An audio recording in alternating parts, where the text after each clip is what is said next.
Jody Mackey, GirlOnFire.Life. What if we completely stopped doing traffic stops? Think about that for just a moment. I'm sure some of you are immediately thinking, how could we not have traffic stops? Imagine the lawlessness. But before the pandemic, many companies and organizations told staff who wanted to work from home that it was impossible. They imagined people not doing their work, violating policies, sharing data, wasting time, right? But somehow they put in place measures through technology, and over the last year, more people than ever have worked from home, and somehow companies are still making revenue. The idea of traffic stops is really antiquated. We are now a different society and we have evolved technologically.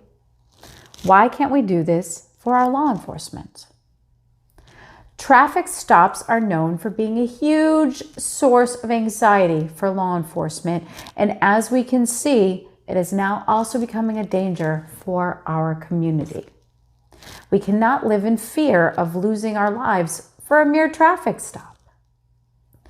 When someone has a crime committed against them, they lose their sense of freedom. They cannot go about their regular day like everyone else because they live in constant fear and a sense of vulnerability. I liken this to the home invasion. When someone has a home invasion, every day after that home invasion, they feel like it's going to happen again. Or someone that's been assaulted, maybe on the street or at their bank. Every day when they go outside, they feel like that criminal's coming back. Now imagine our experience of our Black brothers and sisters when they're constantly seeing the trauma televised every day about these experiences. They have now lost their sense of freedom. No one should experience this. We are using technology now, speed cameras in cities and toll roads. I've gotten a ticket recently. I know some of you may have also experienced that.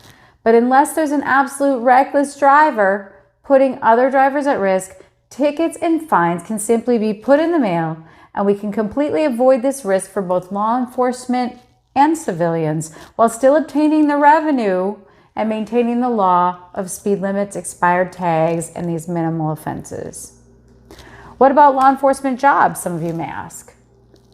Human trafficking is increasing. Active shooting is increasing. There are many ways we can prevent these crimes from happening to our community if only we had manpower. We can take these law enforcement officers, move them into these divisions so that we can start to look at prevention on some of these bigger crimes. We need to think outside of our current mode of operation in order to create change. Police reform will obviously not happen overnight because of politics and many other factors. But we can certainly change certain processes or ways of doing things like the traffic stop in the meantime. Sometimes the simplest solution works for a complex problem. These deaths need to stop. And until law enforcement has been reformed, we could even use this as a temporary solution in order to help mothers, sisters, and wives to sleep better at night while waiting for their loved ones to return home safely. What do you guys think? We want to have a discussion because we want to find true actions and solutions that can fix these issues. Jody Mackey, GirlOnFire.Life.